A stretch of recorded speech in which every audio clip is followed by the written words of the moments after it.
Welcome to the Mystical Mermaid Lounge podcast, a space where all spiritual seekers are honored and celebrated.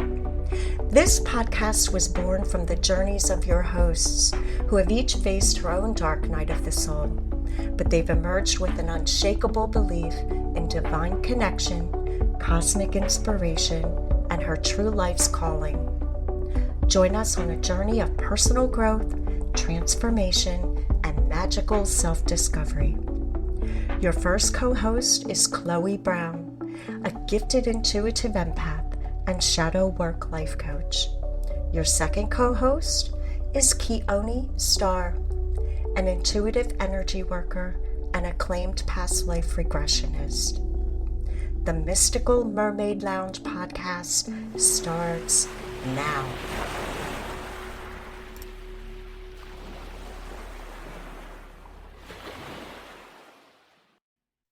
Welcome, listeners.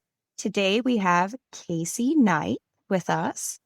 I am Chloe, and I have my lovely co-host with me. This is Kacie, and I am so happy to see you again, Kacie. Welcome, welcome. Thank you so much for having me. Kacie Knight is a spiritual teacher, a soul gift activator, and a support along the lightworker's journey.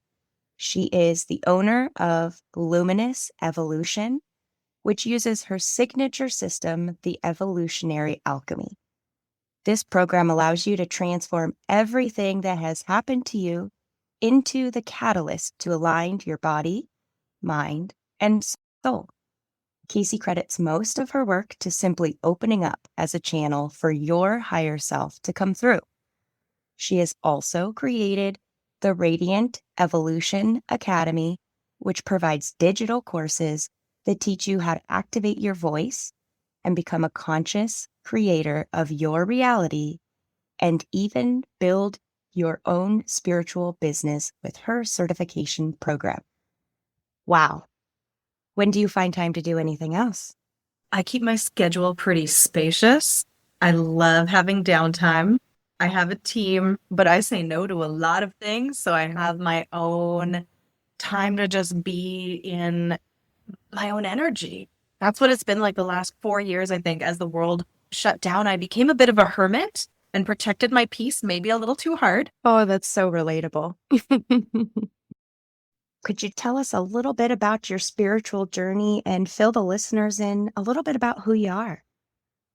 Sure.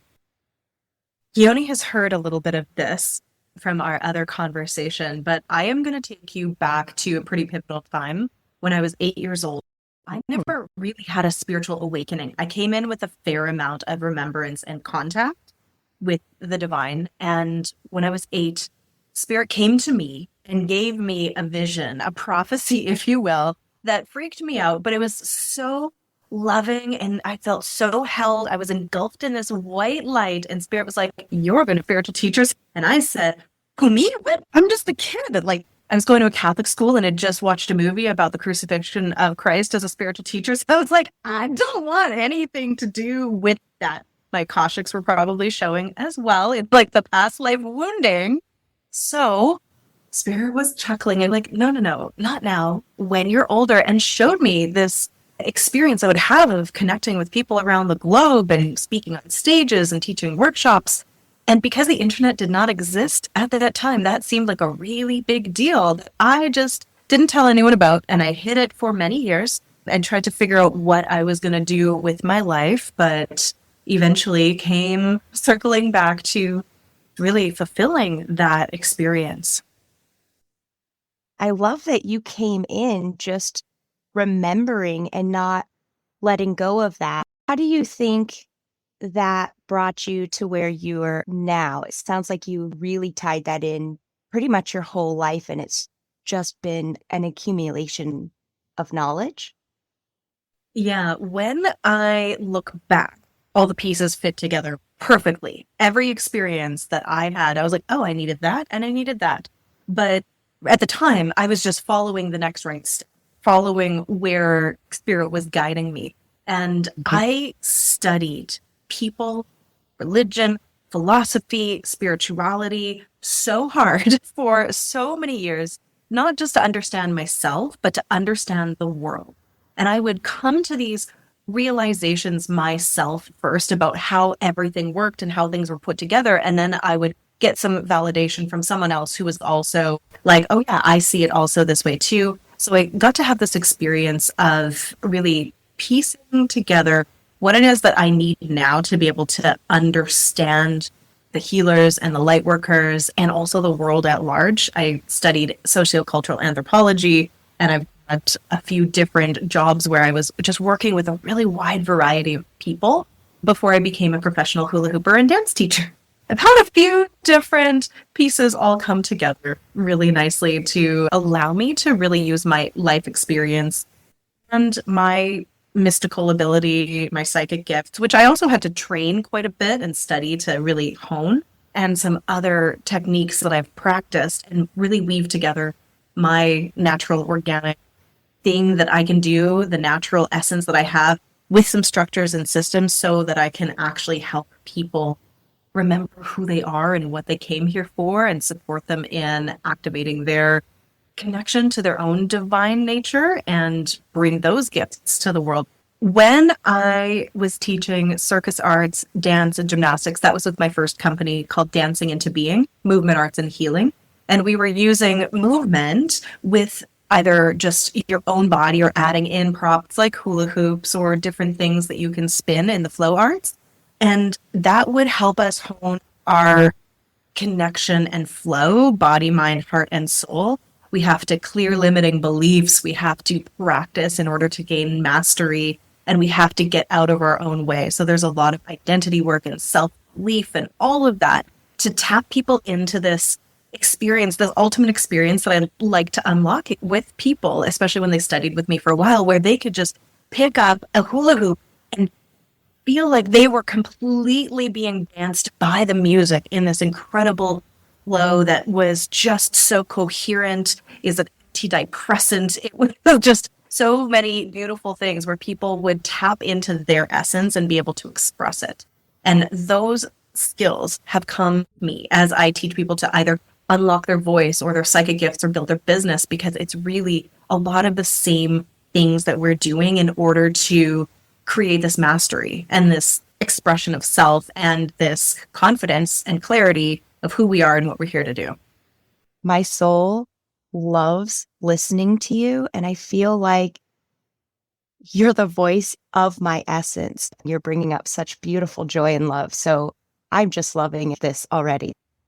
The thing I really liked about the way you described the flow movements and the dance is that so many people often feel like they can't find their stillness and the voice of whether it's their higher selves, their guides and such, because they can't get still. But I think you've demonstrated with that discussion perfectly that you don't have to be still. There are different ways to connect with spirit. And I think music is a huge biggie. Music does transcend a lot of things, whether it's wounding, whether it's culture, whether it's age, generation. I would love to hear you talk a little bit more about how that spoke to you. I think today we call that somatic healing. Yeah. Especially when we're weaving music in with dance and movement. I think there is this piece where sometimes people try to skip right to the stillness part, and they struggle with that because there's actually too much energy in them that needs to be moved and that needs to be expressed and that needs to just get out of the body. So we can do so much healing, so much clearing and purification, and also essence expression through dance, through movement, through flow arts, also through any kind of art and singing and expression. We're creator beings, right? We are fractals of the infinite creator. So when we actually move energy through us and the energy of trauma or life or stress or whatever, and we move it in and out through art or movement or breath or sound or music, and when we allow that spark of essence that's uniquely ours to be expressed through our art, our dance, our music, our movement, we're really tapping into that who we are and what we came here to do. Every belief that people have of, oh, I can't dance, I can't sing, I can't play an instrument, I can't draw. They're the same beliefs that make us think that we can't start a podcast or build a business or do anything, right? It's this same expression. So when we can do it in one area, we can really unlock and liberate our expression and our belief and our confidence in ourselves in all ways. That gave me full body chills.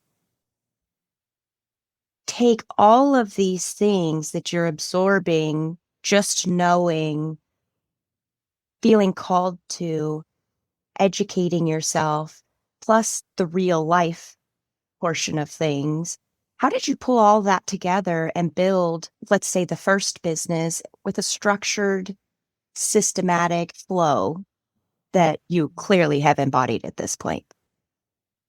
So it's a combination of my design. I'm a trial and error kind of person. I love doing research and then just giving it a shot and adjusting and fine tuning from there. So that's part of it. I did not stop myself before I got started thinking that I couldn't or I didn't know enough.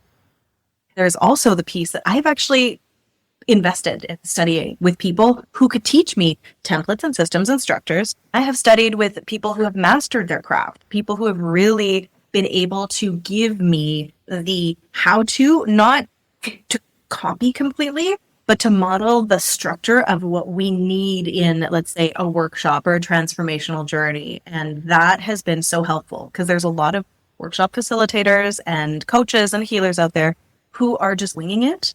And I think we really do the best when we have both the structures and the flow.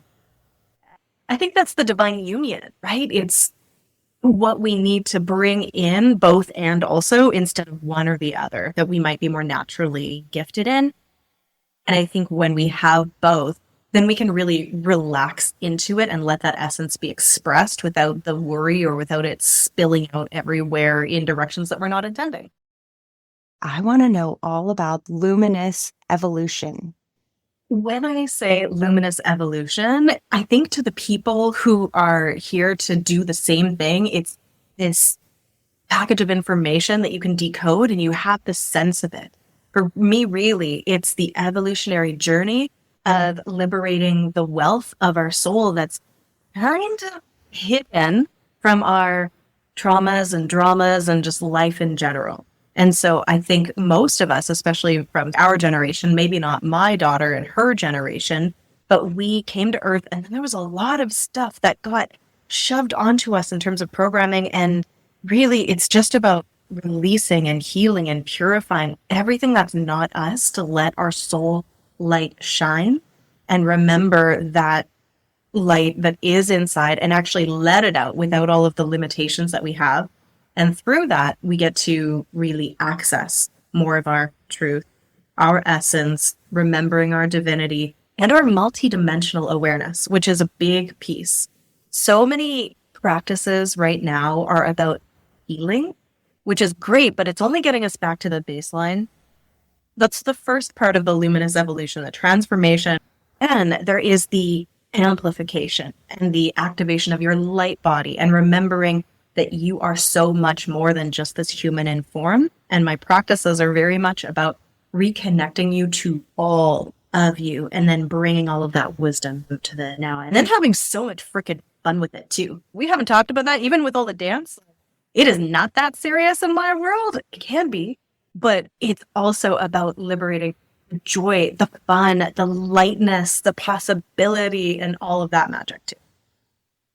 Ooh, let's talk about that. What does that look like? How does that fall into the flow?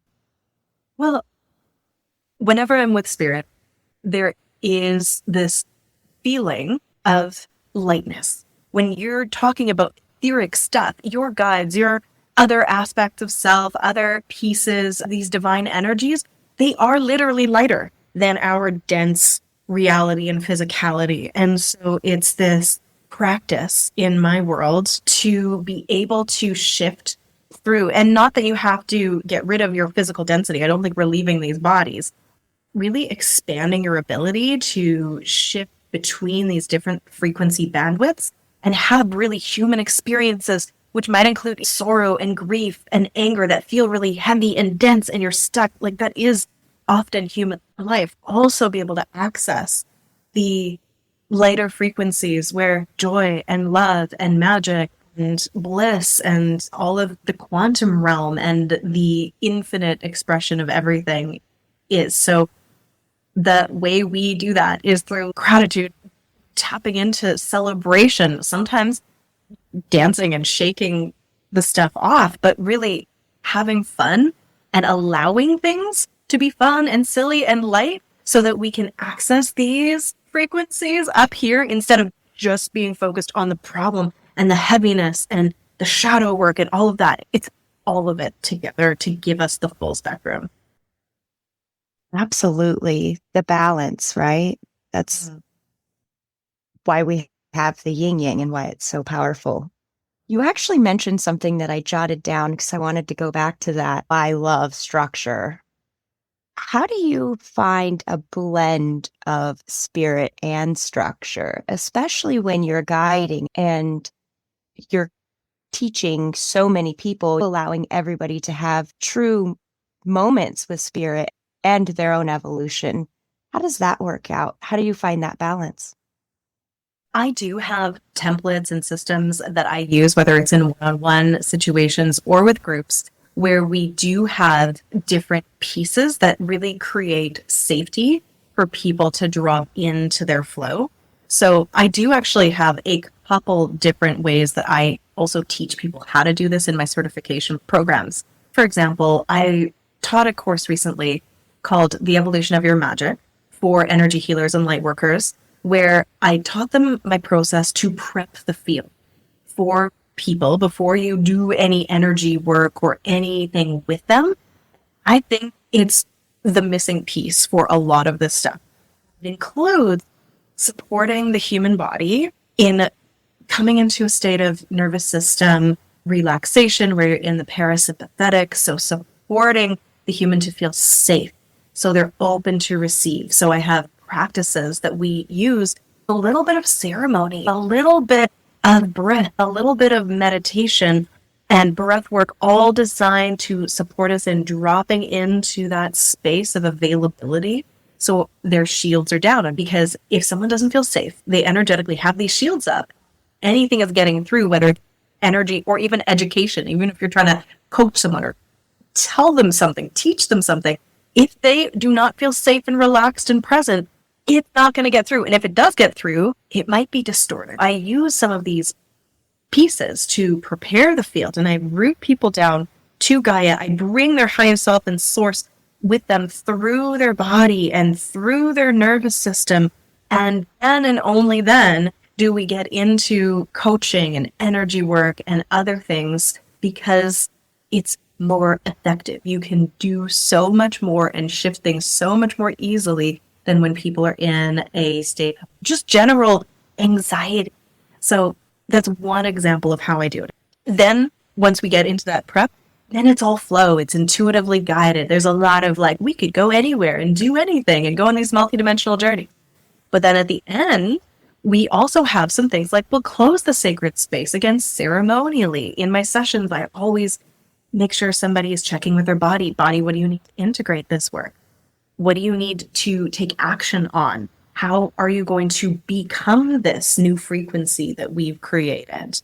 And then what are the next steps? What's the homework? So in a session with one person or even in a group field, we're making sure there's a bookend that feels like a very secure container, but in the middle, there's all of this magical flow. And there's a lot of room for intuition. There's a lot of room for co-creation.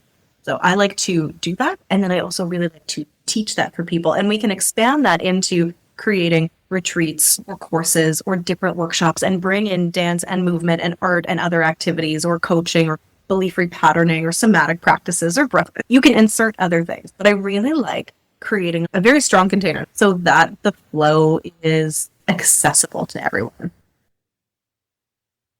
One of the things that I really appreciated when I was first meeting you and talking to you, Kacie, was that you didn't give any portion of an individual precedence over any other.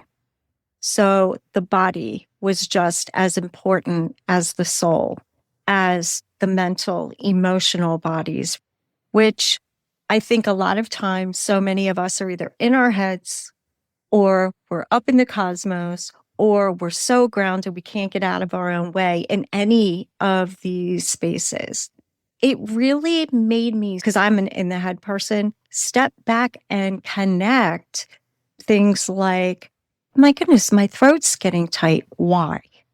Oh, it's because I just saw an SPCA commercial on TV and I hate seeing dogs chained up outside. I'm giving examples of things that before I probably wouldn't have noticed how apparent that connection is. And Chloe, I've learned a lot from her as well. When she says she has full body chills, she means it. She's very aware of how her body indicates all the different things that are going on within her. So I want to thank both for that. Secondarily, I think it's huge, especially from someone who I feel like I'm a professional student. I have come at things with an overachiever mindset.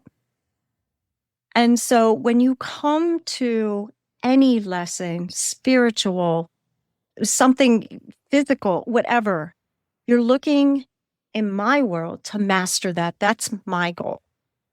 To hear someone say, hey, that is cool, totally get it, glad you're on board, but is that truly the most receptive way to learn is huge. Those of us who want to learn different modalities or to be able to share with other people how we would be coming at our practices with that sort of, I don't think it's an intentional block, but it can be blocking.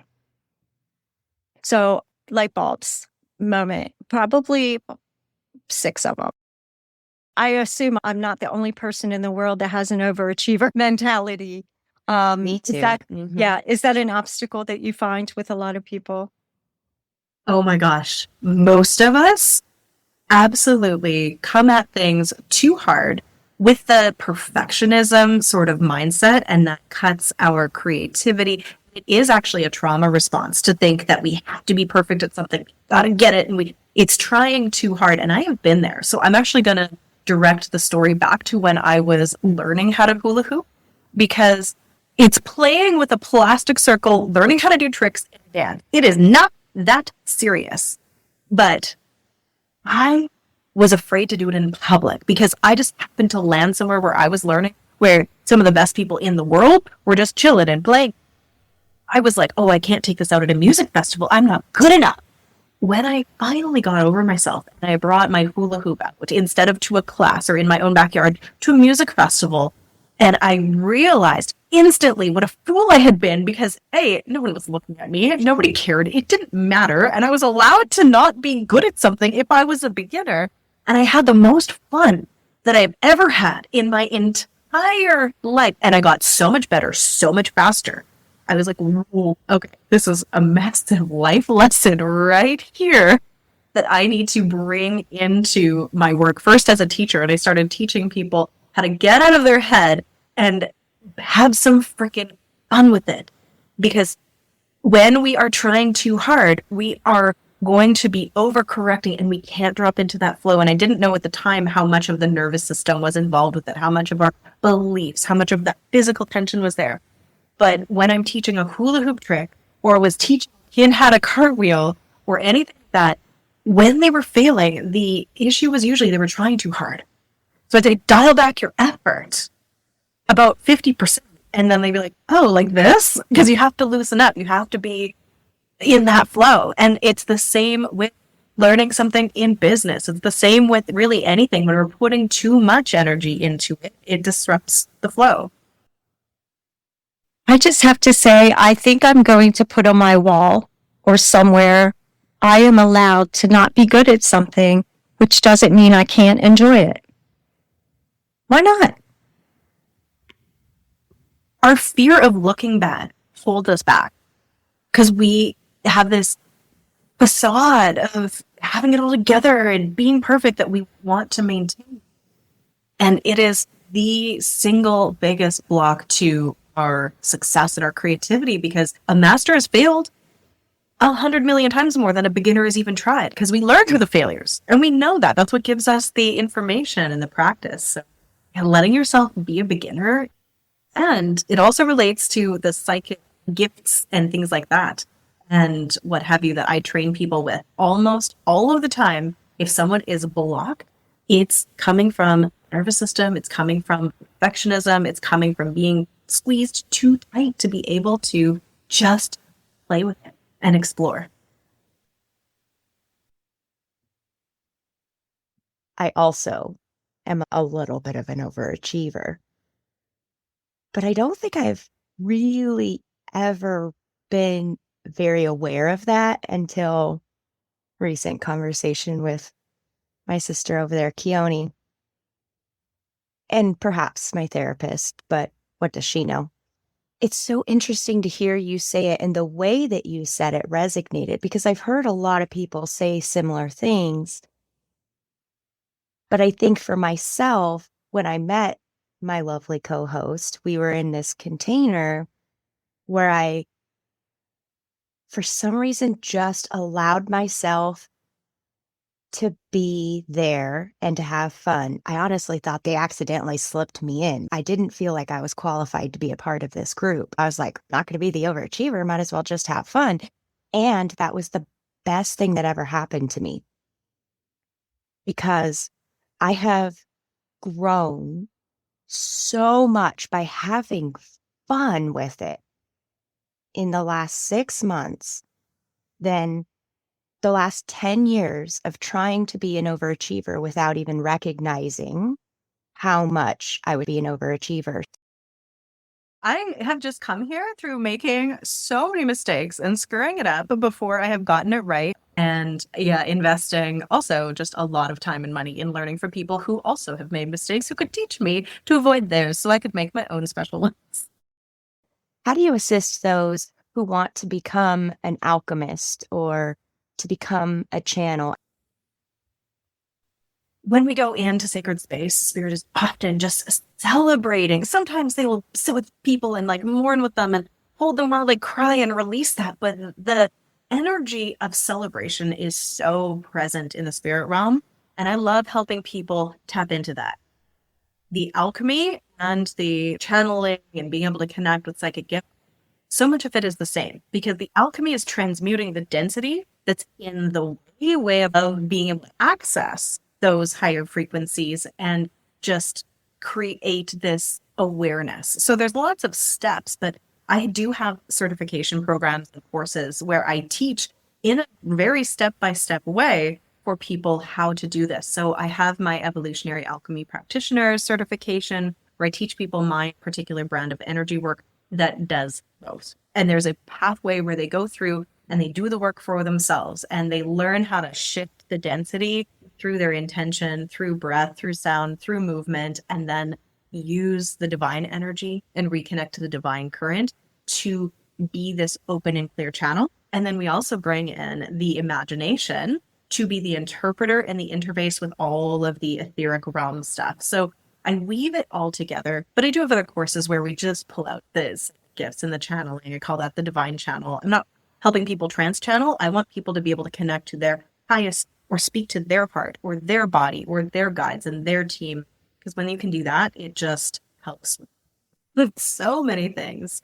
And yeah, just letting people drop the efforting and tap into the flow is also what makes both of these things possible. So it starts with an evolutionary journey that starts at your root and your nervous system and with your body. And then we have to work our way up. And most of the energetically sensitive souls, the starseeds, lightworkers, and mystical beings, mermaids, the people who have that, they already have this really divine connection that they can access the dream world, the etheric energy. And we have to actually go down and stabilize and support the human self to be able to really root to rise is how it works. And I love that the term light worker can be such an oxymoron when you're so densely held and overachieving, or like you said, efforting way too much. So you've become a dense light worker, which is completely opposite of what we're trying to achieve. I love that. Yeah. One of the other things that I teach is to actually let the divine do it for you. So that's the other piece of my particular modality is we create the circumstances for spirit or Gaia or a team to help and do most of the heavy lifting. And the results that people get are absolutely astonishing. The same thing when I'm training facilitators to do workshops and retreats. It's learning how to be a space holder for people to have their own experiences with spirit as well, instead of just doing it for them. I think it's even more empowering because you're teaching the individual how to work with the divine energies themselves so that they can just really fly with it. I also think that speaks to the healers too, the people who, if you are a healer, I believe you need to always be open to be willing to learn, right? I think most healers recognize that they're not actually the ones that are even doing the healing, and they're introducing the work to somebody who can then apply it to themselves or not. So this just takes it to the next level where they're really opening up to allowing the divine to flow through and do what it's going to do beyond your control. And it's really more co-creation.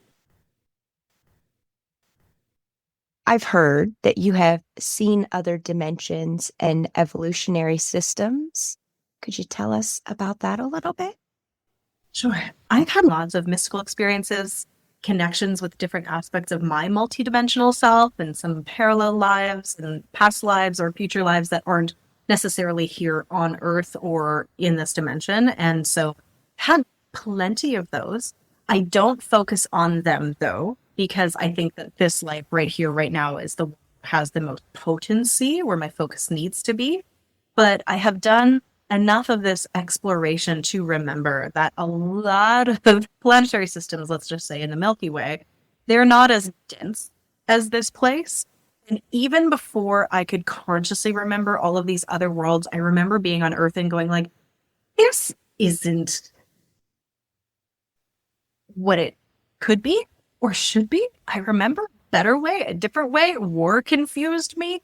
And so as I got older and started to have these reconnections with aspects of myself who lived on, say, planets that have less of a dense physicality and they're all very divinely connected to each other, I would sometimes just, in meditation, have visions or connections and get information. And there's one that's sticking out that wants to be shared. It was in the Sirius system where there is at times, multiple times an hour, a pulse or wave of energy that goes around the planet that carries basically an update for everybody that's there. And it feels like it goes through a wave, and it's not a physical wave, but a wave of light, love, and information.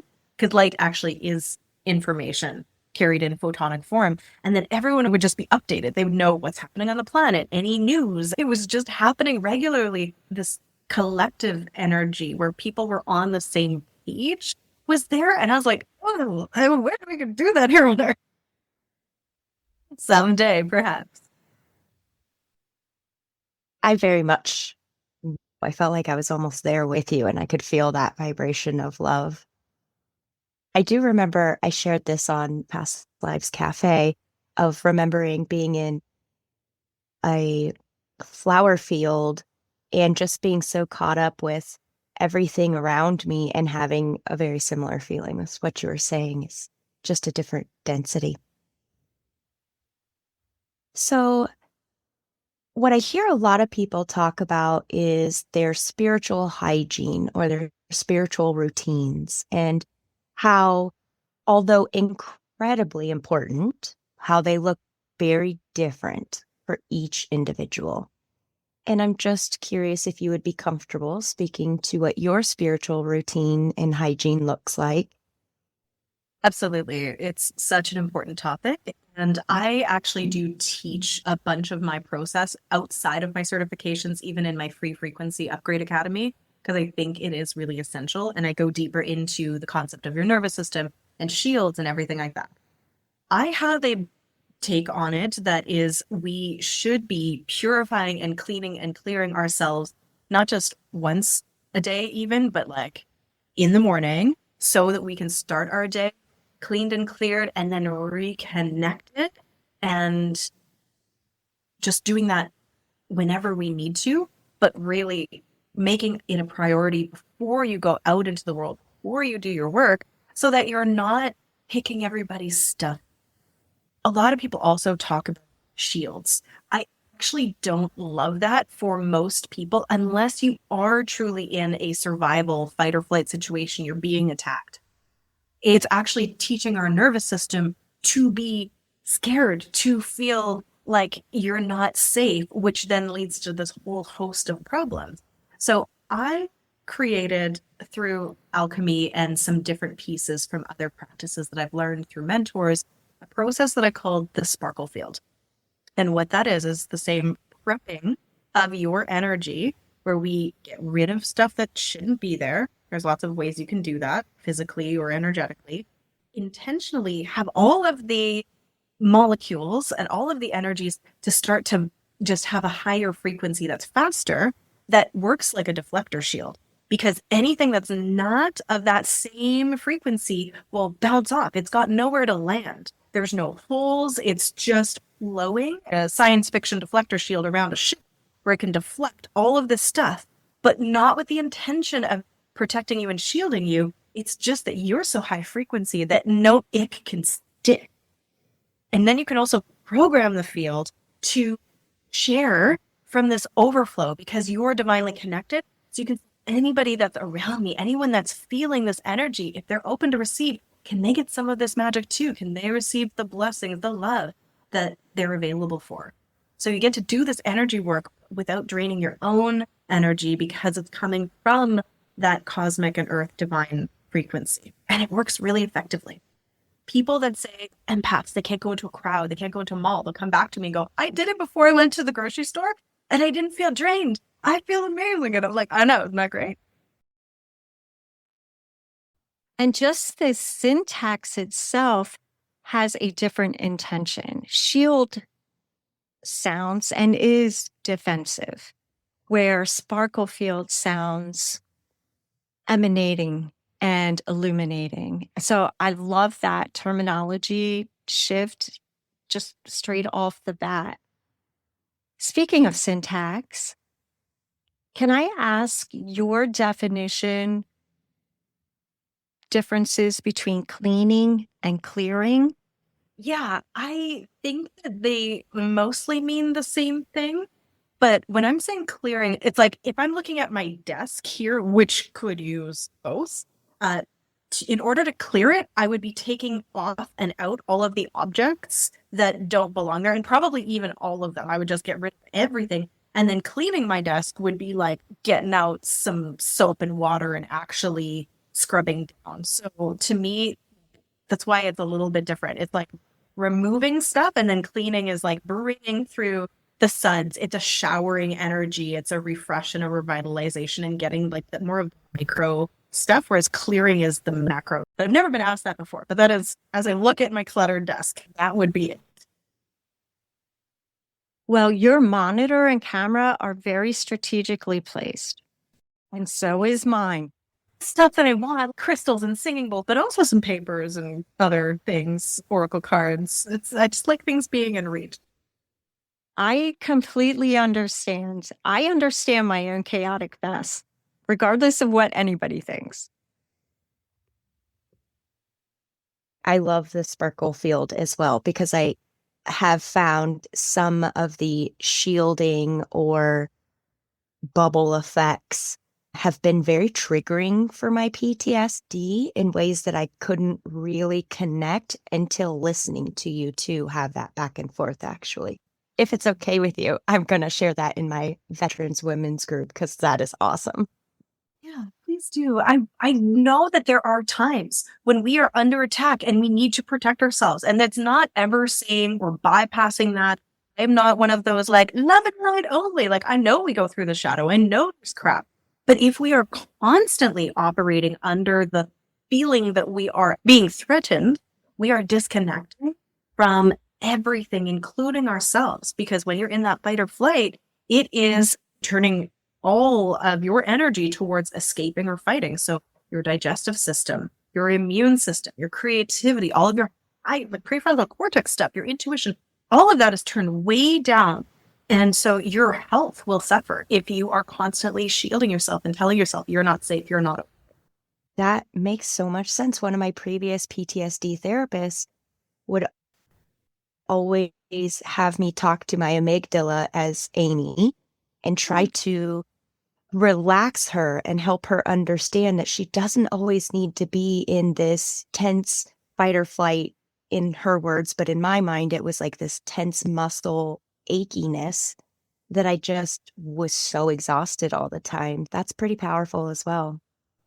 You can never fully restore yourself.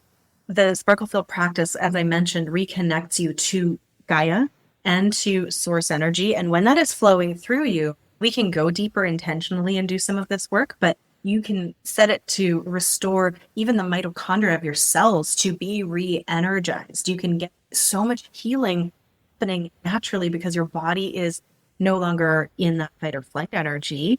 But one of the most healing things my clients say is it's the reconnection. So you feel your team, you feel the divine, because that feeling of aloneness and separation is the original wound that most of us are healing from coming to this planet.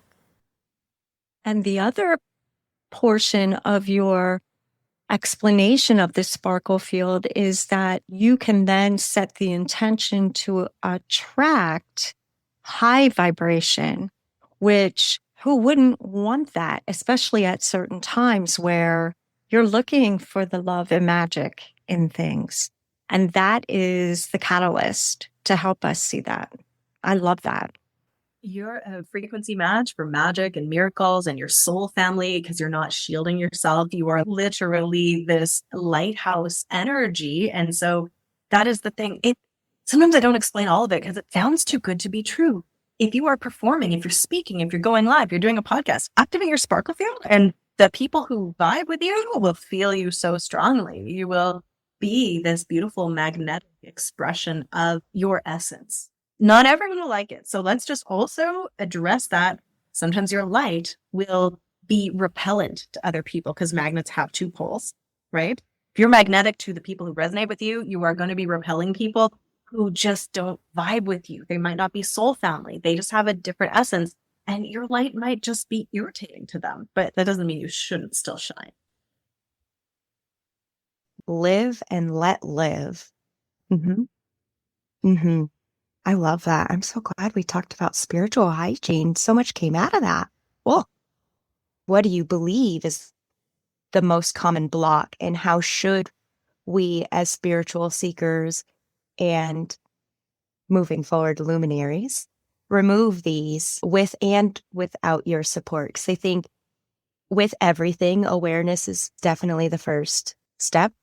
So there's usually a few steps before being capable and mentally and emotionally willing, and your body being ready and willing to get that additional assistance. Could you speak to that a little, please? Absolutely. And it's never just one thing, right? I do work with the unified field, like Keone was mentioning, body, mind, heart, soul, and the action. I work with them as the elements to help us understand the archetypal energies that they cover. But I think the most common block that I do see with people is in the nervous system. People that are feeling stuck, people that aren't feeling safe, people that are even having this low grade stress, and who almost isn't, because life is chaotic right now. It comes down to that nervous system dysregulation. So you can work with that at the physical level, but if you forget to also do some of the subconscious work and you don't bring in the mind and you don't reprogram the beliefs that are creating the thoughts that are creating the feelings, you could keep regulating, but you're never resetting back into this feeling of wholeness. So we can't leave any part behind with this process, but really, I would say the key pieces are to work with the body and the nervous system and the conscious beliefs, because those two things will create the thoughts and the feelings and actions. What would be the ideal client path once they recognize, okay, I've done this legwork, I'm feeling it in my body. I'm ready for additional resources. How would somebody reach out to you, and what would be the best way for that individual to take away the most from each opportunity? Does that make sense? How can they mentally prepare and physically prepare themselves in their spiritual self? The ecosystem inside the luminous evolution world is meeting you where you're at and where your focus is. So I do have healers and other light workers who are coming who are really ready to expand their skill set. And if that is the case, and they're really interested in expanding their skill set so that they can, but doing it through their own personal work first, so they're the embodiment of that, then any of my practitioner programs are where that work would lie. If people are more interested in really just not learning to do what I do, but receiving the magic that I do, both energetically in ceremony and with the coaching and the application and the integration, the personal pathway is through either my membership, which is more of a smorgasbord of experiences, or my mastermind or one-to-one membership, which are just different levels of personal proximity and how much I am able to support you and hold you that have various price points. So for the person to step into that work, it depends on where they are in terms of their commitment to their own journey, but also their spaciousness and their finances. So someone's wanting to dip their toes into the world. I do have a membership called the Abundant AF Lightworker, where we can work on a lot of the basics, right? It's not just money. We do play with money because why not? I think we should be well-resourced and abundant, and Gaia wants that for us so we can do our work in the world. But it's really about moving out of the frequency and old paradigm energy of scarcity, separation, fear, disconnection, and into the frequency of abundance, which is magic, the quantum, all of that stuff, where money and possibility lies. So that membership has a lot of resources in there to do that. And then there's the other places and spaces. If people are like, let's freaking go, I'm ready to go for the moon. I've already done so many certifications. I have my own magic, but there's still something in me that feels incongruent because I'm not yet completely expressing my true full power and authenticity. I'm ready to go to the next level. That's where some of that more personal work can really go. I will be really honest. I work with people who are not at the beginning stages of their journey. There's so many other resources for that. I work with women like you who already know who they are and what they're here to do. And there's no convincing you that you're magic. It's really more about the liberation of it and the embodiment of it. So that's how people can play in my world. Something that we do in my world is we celebrate how far we've come so that we can have that fuel for where we're going, but we appreciate the perfection of where we are, faults and all, and how perfect it is, but at the same time get excited about where we're going instead of approaching it from a place of not good enough at lack. Because when you can do that, then you have access to all of your power and your magic. Yeah, we're not doing entry level explanation work. It's very much mystical experiences and embodiment practices, which is the next step. But you don't have to be very far along. You just have to be able to do a guided meditation and not be like, I'm not saying anything, so therefore I can't feel it. Yeah, you're past those self-limiting beliefs and you're on to bigger ones. But I'm not sure how, and I'm not sure why. And Right. like, to bigger questions for sure. But I'm not convincing anybody that indeed magic is real. They already know. I found so many things that attracted me to your approach and your style. It does bring, for lack of better terms, a magical approach. And I love that because that term takes the pressure off. It's not like I have to will this thing into being. What I would love to be able to say to you is, Kacie, I have reels that run through my head of things that happen, other people's past lives, blah, blah, blah, blah, blah. How can I make that connection happen on cue? How do I make that magic happen when I need it to instead of while I'm searching for zucchini? Grocery store premonitions and clairvoyance is really cool, but when you're doing energy work with someone and you're having a hard time grasping onto something, that's when I feel like I would need definitely your foundation and your guidance. That's exactly what we want to do, is be able to command and tap in anytime. So that's exactly what my work does, is take it from intermittently being accessible to having a direct hotline to the divine that you are in control of, but without controlling it too hard, right? In that co-creative flow. It's a different vibe to connect when needed versus controlling it. So I really like that reframing. I do too. Also, we say that a lot here on this podcast, actually. So it sounds, honestly, anybody who has a belief in basic energy and is willing to look within and continue to work on themselves, then it sounds like everybody is welcome. In my academy, there's a lot of self-study courses, the light language one, the divine channel, the membership. You don't have to specifically be on the professional pathway, but for some of the higher level investments, most of the people are healers, light workers, coaches, teachers, whether it's in this spiritual industry or nurses, therapists, psychologists, other kinds of healers, engineers, coaches, helpers. I am here to help the helpers really expand their impact. I love that.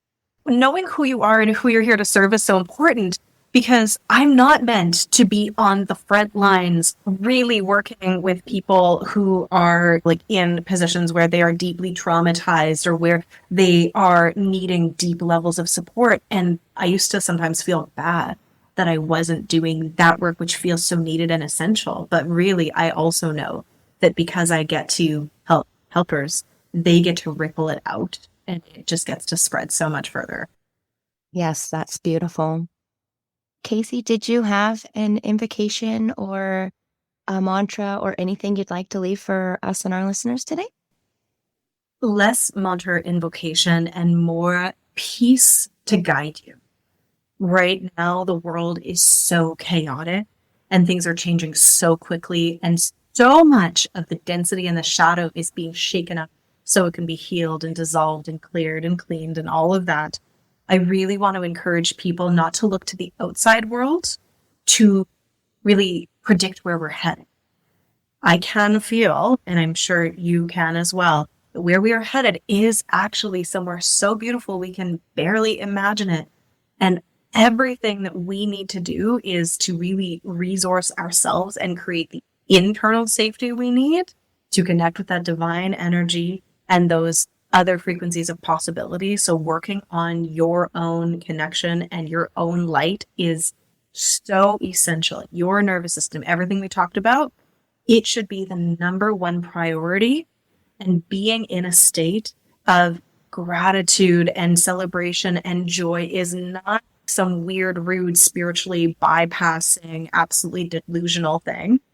It's revolutionary. It is how you access your power and your potency. And we need people who are not losing shit right now, who can really anchor in that energy and emanate it out into the world. So when we do that work for ourselves, it's not selfish. It is going to ripple out. And it's from that place that we can take the most aligned action as well to make the difference that needs to happen. So it's not just one thing. It's not just your energy work. It's your beingness first, and then do from that place. Yes. Yes, I love that. Tell us all, please, how to find you. Again, we'll put it in the show notes, but for those who like to hear it. Sure. I would say the place to have some experiences of my work in my spiritual academy and classes would be with my free frequency upgrade academy. And if you go to just kacieknight.com/links, there are all of the socials, all my podcasts, the Infinite Evolution podcast, as well as that free academy and some of the other academy offerings. So I would say that is the most potent place to tap. Love that. I'm so happy to see you again. Thank you again for sharing this beautiful message. This has been so lovely. I adore your energy, and just the everything that you are both bringing forward is so beautiful. Thank you for inviting me to be able to share and spend this time together. I have enjoyed it so much. What a beautiful way to start my day, because it is morning. Thanks for diving into the depths with us today. If you enjoyed this episode, show your support at buymeacoffee.com/mystical mermaid lounge, as every little ripple helps keep the magic flowing. Would you like some more deep, soul yearning conversations?